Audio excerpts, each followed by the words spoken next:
তো চলে আসলাম বন্ধুরা তোমাদের সামনে একটা নতুন ইন্টারেস্টিং ভিডিও নিয়ে। আর এখন ঘড়িতে বেজে হয়েছে 3:30, মানে 3:30। তো by the way, my name is Soumen আর তোমরা এখন দেখছো ড্রিম মাইলস।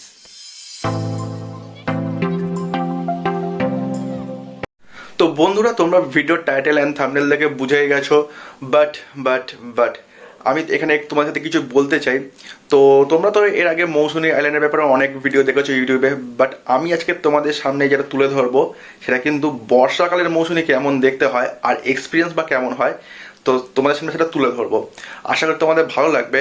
আর ইনস্টাগ্রামে যদি আমাকে ফলো করতে চাও, নিচে দেখো ডিসক্রিপশন বক্সে লিঙ্ক দেওয়া আছে, আর স্ক্রিনেও দেখো নামটা উঠছে ড্রিম মাইলস নামেই। তোমরা ওখানে যাও, ফলো করো, ঠিক আছে? আর ওখানে আমি সব আপডেট দিতে থাকি, তো যাও, একদম ডিসক্রিপশন বক্সে লিঙ্ক দেওয়া আছে, ফলো করে নাও। চলো আর দেরি কিসে, এখান থেকে আজকের গল্পটা শুরু হোক একসাথে তোমাদেরকে নিয়ে। So let's boom. So hey, good morning guys. আমরা এখন বেরিয়ে পড়েছি আমাদের মৌসুনির উদ্দেশ্যে। আর এই রাইডটা কিন্তু আমি একা নয়, তো আমার সাথে আরও অনেকে জয়েন করবে। তো এখান থেকে যাচ্ছি আমার মামার বাড়িতে, কারণ আমার মামাতো ভাই, তোমরা আগের ভিডিওতে যাকে দেখেছিলে, সে যাবে এবং তার অনেক বন্ধুবান্ধব আছে। তো অনেকে মিলেই যাবো আজকে আমাদের মৌসুনিতে। আর এখন ঘড়িতে বেজে গেছে 4:24। অনেকটাই লেট হয়ে গেল। টাইম ছিল 4:30 সময় ওখানে ঢোকার, বাট কি আর করা যাবে।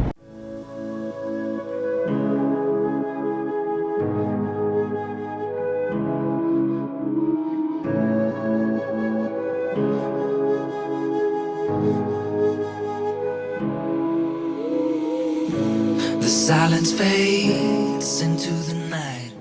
ये हम है, ये हमारा बाइक है, और अभी हम कहाँ जा रहे हैं? মৌসুনি আইল্যান্ড। তো গাইস, এখানে আমরা একটা চায়ের ব্রেক নিয়েছি ছোট করে, আর আমরা সবে রাইড করেছি 20 কিলোমিটার মতো। তো এখনও রাস্তা অনেক বাকি আছে, তো সাথে থাকো, দেখতে থাকো। তো ভালো লাগলে লাইক, শেয়ার, কমেন্ট আর সাবস্ক্রাইব করতে কিন্তু ভুলো না। আর চলো, লেটস বুম। তো বন্ধুরা, ফাইনালি আমাদের রাইডটা স্টার্ট হয়ে গেছে। আর আমরা আজকে আছি মোট 8 জন। আর চারিদিকে দেখতে পাচ্ছ গ্রিনারিটা, একবার দেখো শুধু, ভাই সাহাব, জাস্ট অসাম ম্যান, অসাম। রাস্তাটা দেখেছো, একদম পুরো সবুজে ঘেরা, আর মাঝখানটায় কালো পিচের রাস্তা। এই ল্যান্ডস্কেপটা কিন্তু দারুণ লাগছে ভাই। তো আমরা আজকে যাচ্ছি যে রাস্তাটা দিয়ে, মানে যে রোডটা দিয়ে, সেটা কিন্তু ডায়মন্ড হারবারের রোড না, বা বারাইপুরের উস্তি দিয়ে ওই রাস্তাটাও না, ঠিক আছে? তো আজকে আমরা যাচ্ছি যে রাস্তা দিয়ে, সেটা কিন্তু হচ্ছে আগের ভিডিও তোমরা দেখেছিলে কি, ঝিঙ্কি বলে যে জায়গাটা, হ্যাঁ, তো ওই রাস্তাটা দিয়ে আমরা যাচ্ছি। আর এই রাস্তাটা কিন্তু খুব সুন্দর। আরে ভাই, কি করছো, কি করে ড্রাইভ করে ভগবান জানে।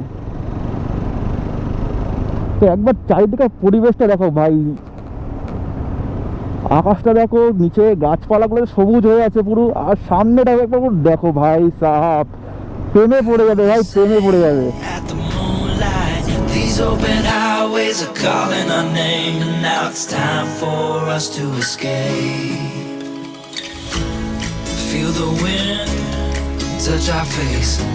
Let's take a spin to a foreign place. These open highways are calling our name, and now it's time for us to escape.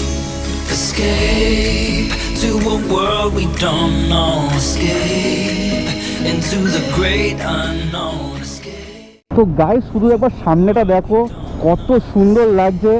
আর এদিক থেকে সূর্যি মামা উঁকি দিয়েছে মেঘের মাঝখান থেকে। জাস্ট রাস্তাটা দেখো, শুধু অসাম বস, অসাম।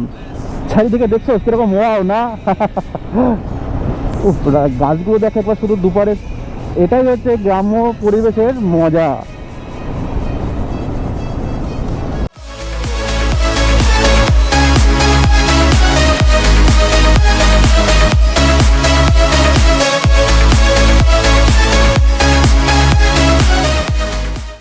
তো গাইস, এখন বাজে 6:40, আর আমরা এখানে মানে দাঁড়িয়ে আছি যেখানে, তো এখান থেকে ডায়মন্ড হারবার স্টেশন হচ্ছে 20 কিলোমিটার মতো। তো আমাদের এখানে একটা প্রবলেম হয়, আমার ভাই যে বাইকটা চালায় KTM RC 200, তো তার হচ্ছে ক্লাচ কেবিল কেটে গেছে, ঠিক আছে? তো এখন এই অবস্থায় এখন দাঁড়িয়ে আছে সবাই, দেখতে পাচ্ছ। আমার পিছনেও এরকম আমার বাইকটাও দাঁড়িয়ে আছে। তো এখন দেখা যাক কোনো ব্যবস্থা হয় কি না। আর এখন তো যেন সকালবেলা এরকম কোনো মেকানিক পাওয়া যাবে না, তো সেই কারণে চেষ্টা করছি যদি টো করে নিয়ে যাওয়ার ডায়মন্ড পর্যন্ত, কারণ ডায়মন্ড একটা জাংশন মতো, তো সেখানে যদি কোনো পেয়ে যায় কোনো মেকানিক তো খুবই ভালো হয়। তো চলো এখন দেখা যাক কি হয়, কি ব্যবস্থা। তো ফাইনালি বন্ধুরা ওর ক্লাচ কেবিলটা ঠিক হলো, অ্যাট লাস্ট একটা দোকান পেলাম। আর দেরি অনেকটাই হয়ে গেল, কী আর করা যাবে, একটা ট্রিপে গেলে টুকটাক তো জিনিস হয়, তো সেটা নিয়ে আপসেট করে কোনো লাভ নেই। আর যা হয় ঠাকুর মঙ্গলের জন্যই করে। আর ওখানে একটা প্রবলেম হচ্ছিলো কি যে KTM RC 200-এর মানে ক্লাচ কেবিল পাওয়া যাচ্ছিল না, তো সেই কারণে আরও দেরি হয়ে গেল। তো চলো, বাই দ্য ওয়ে ওয়েদারটা কিন্তু বেশ লাগছে, কিন্তু গরম কিন্তু সেই রকমই আছে। আর ভিউয়ের কোনো কথা হবে না বস, ভিউ একদম অসাম আছে। আর মাঝে মাঝে মেঘলা করছে, আবার মাঝে মাঝে রোদ বেরোচ্ছে। রাস্তাটা কিন্তু একদম পুরো মাখন আছে ভাই, মাখন। সামনের মেঘটা দেখতে পাচ্ছ, মেঘটা পুরো কালো হয়ে আছে, ঠিক আছে, মনে হয় এক্ষুনি নামবে বৃষ্টি।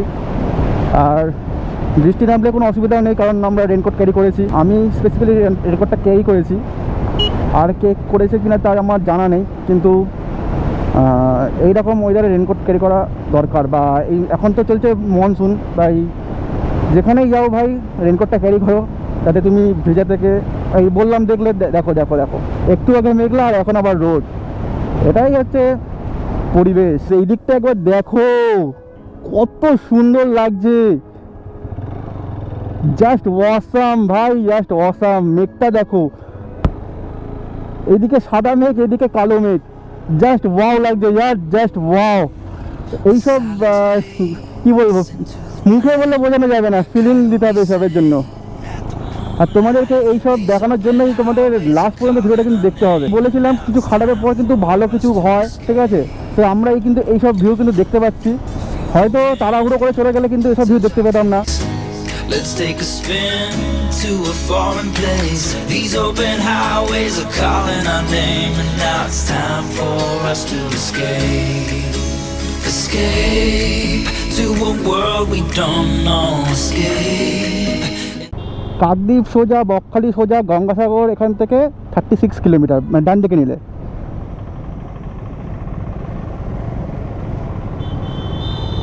এই যে বন্ধু তুমি দেখতে পাচ্ছ যে ডান দিক দিয়ে রাস্তাটা চলে গেছে, রাস্তাটা যে সোজা চলে গেলে গঙ্গাসাগর, আর উপর লেখাতে সব ধর্ম সমন্বয়।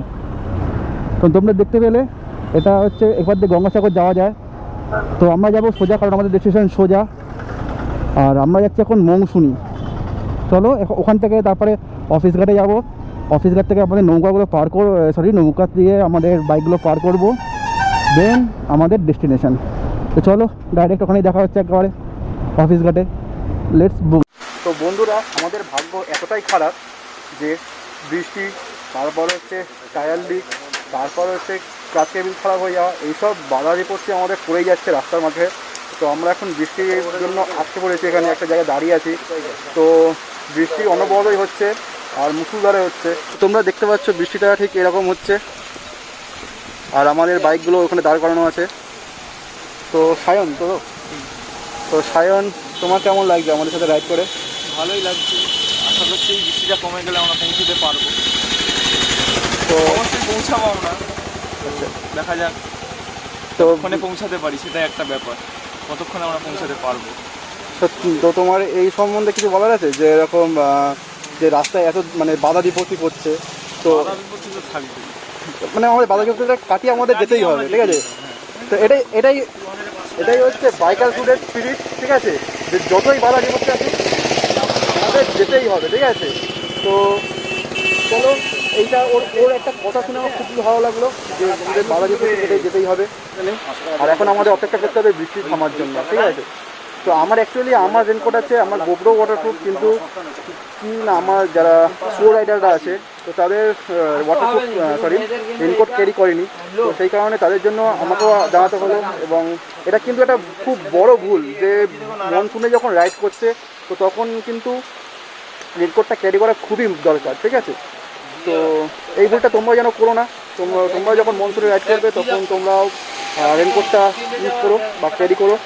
তো এটাই জাস্ট একটা সাজেশন ছিল। আর আপাতত আমরা রাইড করে ফেলেছি, অনেকটাই রাইড করেছি। আর এখান থেকে মৌসুনির ডিস্টেন্স বেশি দূর না। কত দূর তাও ডিস্টেন্স থাকবে এখান থেকে? মৌসুনি 10 কিলোমিটার। তো এখান থেকে এখনও লোকাল জিজ্ঞেস করলাম, ওনারা বলছে এখান থেকে মৌসুনির কিলোমিটার 10 কিলোমিটার। তো জানি না রাস্তায় আর কী কী হয়, চলো দেখা যাক। Let's go, broom.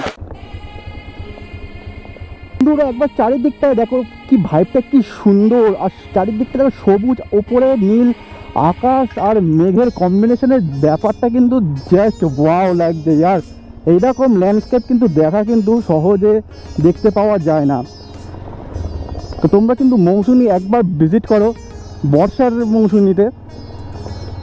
তো তোমরা এরকম কিন্তু সবুজ, বেশি সবুজ আর দেখতে পাবে। যতটা সবুজ না থাকে তার থেকে আরও বেশি সবুজ দেখতে পাবে।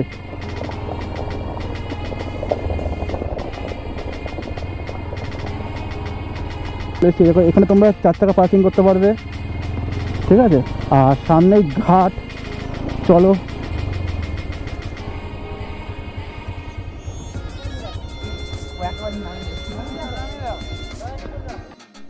তো বন্ধুরা দেখতে পাচ্ছি আমার চ্যাম্পকে নিয়ে চলে যাচ্ছে।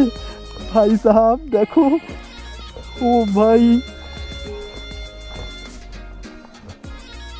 কি সুন্দর সোজাভাবে একদম নামিয়ে দিল, কোনো ব্যাপার নেই কিন্তু এদের কাছে। আমাদের কাছে হলে কিন্তু এটা একটু টাফ হতো।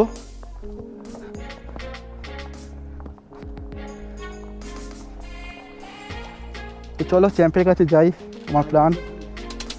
এখান থেকে শুরু করে পুরো এই দিকটা পর্যন্ত পুরো মৌসুনি ভাই, এই পুরোটাই মৌসুনি। আর সূর্যের আলোটা জলের ওপর পড়ছে না, পুরো ঝকমক করছে। আর তার ওপর নৌকাটা ঢেউয়ের সাথে দুলছে, ফুল অফ অ্যাডভেঞ্চার হচ্ছে ভাই, ফুল অফ অ্যাডভেঞ্চার। জলটা দেখো ভাই, জাস্ট কি সুন্দর জলের কালারটা, জাস্ট দেখো জলটা। পুরো অ্যাডভেঞ্চারাস যে ফিল সেটা তোমাদের সামনে গোপ্রো ভিউর মাধ্যমে দেখাচ্ছি। ও মাই গড, চারিপাশের ভাইবটা দেখো জাস্ট ভাই, কি লাগছে। আচ্ছা চলো, সামনে ঘাটটা দেখা যাচ্ছে, বাইকগুলো তুলতে হবে। তো বন্ধুরা আমি ভাবতে পারছি না আমি এরকম আইল্যান্ডের মধ্যে বাইক চালাবো। আর এখানকার মানুষজন অনেক হেল্পফুল, মানে কিছু জিজ্ঞেস করার আগেই বলে দিচ্ছে যাও এদিকে চলে যাও, এদিকে চলে যাও। তো এই জিনিসটা আমার খুবই ভালো লাগলো। আইল্যান্ডের ভিতরে কিন্তু স্কুল, এরকম গ্রামের মধ্যে এরকম কি বলবো ঘর বাড়ি, তো সব কিছু, মানে এটা জাস্ট একটা অসাম এক্সপিরিয়েন্স বন্ধুরা। আমার লাইফে ফার্স্ট টাইম আমি এরকম এক্সপিরিয়েন্স করছি, তো খুবই ভালো লাগছে। আর এখানে একটা বাম্পার, হ্যাঁ ও দ্বীপের মধ্যে নাকি এরকম ভাইব, ও ভাবা যায়, কি অসাধারণ লাগছে এই দিকটা একবার দেখো। তো গাইস এটাই হচ্ছে আমাদের আজকের camp, sand castle beach camp. তো সামনেই আছে এরকম সুন্দর একটা বিচ। আর এন্ট্রি নেবো এখন আমি, চলো আমার চ্যাম্পকে নিয়ে। তো চলো দেখা যাক এন্ট্রিটা কেমন হয়। ओ भाई साहब क्या है यार, oh man.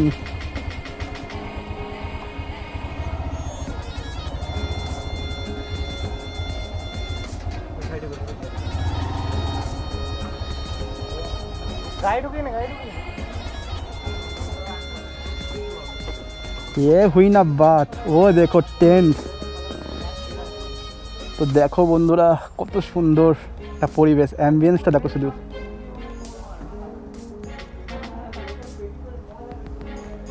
Just amazing man.